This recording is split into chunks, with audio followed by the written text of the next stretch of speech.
Well, Detroit Lions fans, all I got to say is happy anniversary. Did you realize that you were a champion in their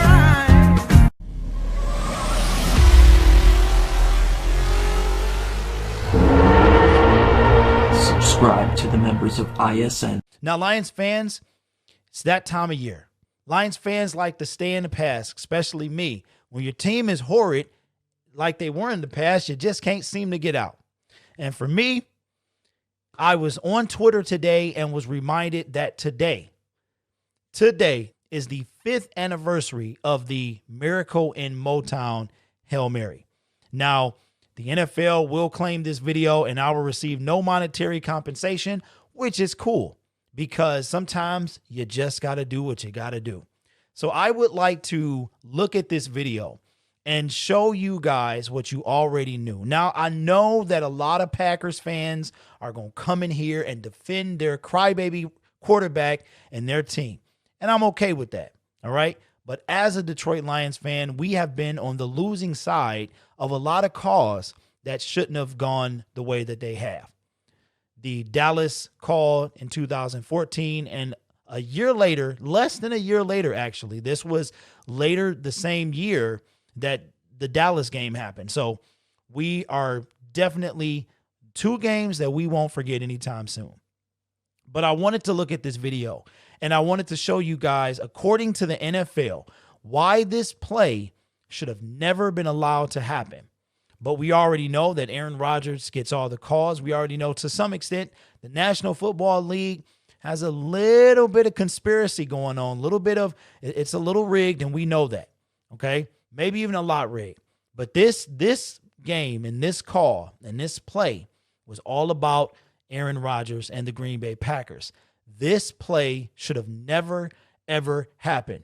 There's a couple plays, a couple circumstances in here that I would like to kind of point out as to why this play should have never happened in the first place. There was a lot of missed calls. There was one in particular missed call, in my opinion, that any Lions fan in the world saw this happen in real time, and we knew it should have been a penalty. So first of all, let's take a look at the play in real time, full speed, and let's break it down. Kick a field goal. So one absolute desperation moment in the middle of the field. To Jones, to Rodgers, How about that? Rodgers gets it the other way. He's thrown down. We got a flag. The game's not over. Grabbed him by the face mask. Okay, now, notice Jim Nantz says that the game is not over. Now, technically, he doesn't even know what the call is at this point. It's probably going to be against the defense because it was thrown right at the quarterback. So that's not too hard. Now, this isn't on the conspiracy side of the video, but this play, the next play in this whole sequence of events should have never happened. Now, they're going to show multiple replays, multiple angles of this, and I'm going to show you guys why. We all know it wasn't a face mask, but if you want to argue that the play could have happened anyway, or it could have been called, we're gonna take a look at another video as to why that should have never been called in the first place. So let's take a look at the replays here. Able to be in field goal range for the winning kick by Myers. Devin Taylor. I don't know, did it get the face mask? Well, he hit it. All right, well, the ball is spotted. Yeah, he hits the face mask. At the 39. All right, now you hear Jim Nantz. Jim Nantz is glossing over, but it's Phil Simms. Phil Simms is trying to scramble and say why that he hits the face mask. It's a call. According to the NFL rules, this play should have never happened. So the Lions weren't playing for anything. But now let's take a look at what former NFL head of officiating Dean Blandino had to say in another video. Check this out.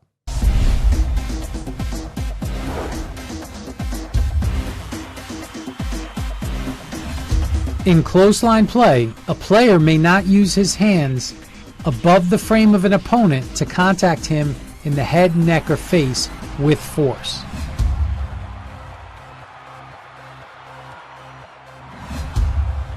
Prolonged contact or contact that pins the head back will be a foul for illegal use of hands. Outside close line play, any contact that is not incidental will be a foul. These standards do not apply to a runner stiff-arming a defender. If a player makes contact to the head of an opponent and grabs his face mask without immediately releasing it, it will be a personal foul for a face mask. All right, now you heard what he said. He said contacting the head or neck area with force is when it would be a penalty, and the same rules apply to a illegal hands to the face. Now let's look at this again. Use what we heard in Dean Blandino and see if this constitute a face mask. Now I already know Green Bay Packers fans are going to say which came first, chicken or the egg. It's an ongoing dispute. But let's check it out. Let's look at the replay again, and let's see if this is indeed a face mask. To be able to be in field goal range for the winning kick by Myers. Devin Taylor. His thumb grazes the man's face mask. Grazes the face mask. That is not a face mask call. Now, I already know the comments. A lot of trolls coming in. Wine, Lions fan. You can say whatever you want to. The fact is that ever since Brett Favre has left the Green Bay Packers, and this dude right here, the former baby face of the NFL, now taken by Patrick Mahomes. But Patrick Mahomes is not going to get these calls because he don't cry like this like Aaron Rodgers does. But anyway, I know a lot of Packers fans going to be mad, and it's all right. I love you anyway. But let's take a look at what happened after that. Lions fans, I know you remember this all too well. There are a lot of issues I have with this play, and they're not all on the refs. But why he should have never, ever thrown this ball. He should have never, even if he threw it and he caught it, it should have been brought back. And I'm going to show you why that should have happened. But let's take a look at the play. Zone, if he gets This out still the pocket, makes me sick gets to a this little day. running start. I remember watching this in But real can time, the and receivers it get was the far worst enough thing. down You the field? already knew what was going to happen. Rodgers in trouble. It's going to get there. He turned 32 yesterday. Does he have a vintage moment in him? In the end zone. Okay. All right, that's all I can take of that. That's all I can take of that. But this play should, in addition to the face mask that shouldn't have been caught in the first place, he should have thrown the ball and it should have got pulled back. But it's a couple other issues I have as well with a couple of the Lions players, man, as to what in the world was going on here. But that's not what this video is about. And in order not to make this video 30 minutes long, I'm just going to focus on why it should have never happened. So let's go back and let me show you why, according to the National Football League, this play should have never happened.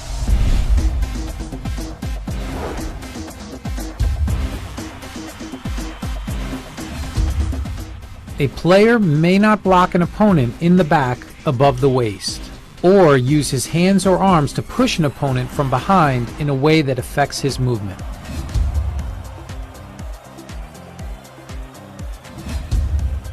If either hand is on the back, it is a foul. It is not a foul for a block in the back if the player is making a personal attempt to recover a loose ball. If the contact is on the side of the opponent, the block is legal. You heard what Dean had to say. He said if the hands are on any part of the back, the block, it is a penalty. That's what he said. He said if the contact occurs on the side, it's not a penalty.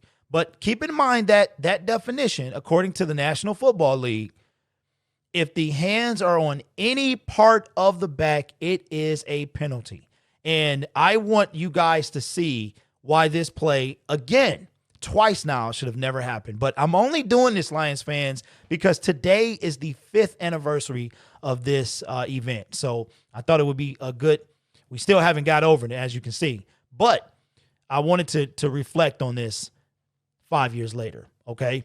And I've been thinking about, I've been wanting to do a video on this for quite a while. So any part of, remember that, any part of this. So let's watch this play again. This time we're going to watch it. I put this in 0.25 speed so we can take a look at it at a slower speed. But I want you to see why, according to the NFL, this play should have never happened. So let's keep an eye on number 91. Now, it's a 3-man rush here. let's keep an eye on number 91 over here. Now, this is Devin Taylor right here. And Devin Taylor's performance was very underrated in this game, and I think that he should have really got to shine, but unfortunately he didn't. Now watch 91 here. Now I want to show you guys something. Before we get there, okay, there's a hold right there, but that's not what I'm talking about. That is a hold right there on Devin Taylor. But watch number 91 right here. Now he already gets past his blocker. He's coming around. He's got a play on Aaron Rodgers and block in the back. That is a block in the back, okay? So according to the National Football League, if any part of the hand is touching the back, that is a foul. That's what they said. But they let this play out, and here you go. If it changes their momentum or if it's by force or helps the player go in a direction, it is a penalty. Defense. But look at this. Even with a 3-man rush, we was able to annihilate that offensive line, even with 3 dudes rushing. So here's Devin Taylor right here, and this is number 91. Devin Taylor's being held right there. Here he comes. Oh, I've got to save my quarterback. I am going to block him in the back. That is a block in the back. My name is Derek. This is the Gridiron Blitz. Please like if you haven't already. Subscribe if you're inclined to do so. And come back for more football content. I want you guys to take care and be safe because I want to see you in the next video.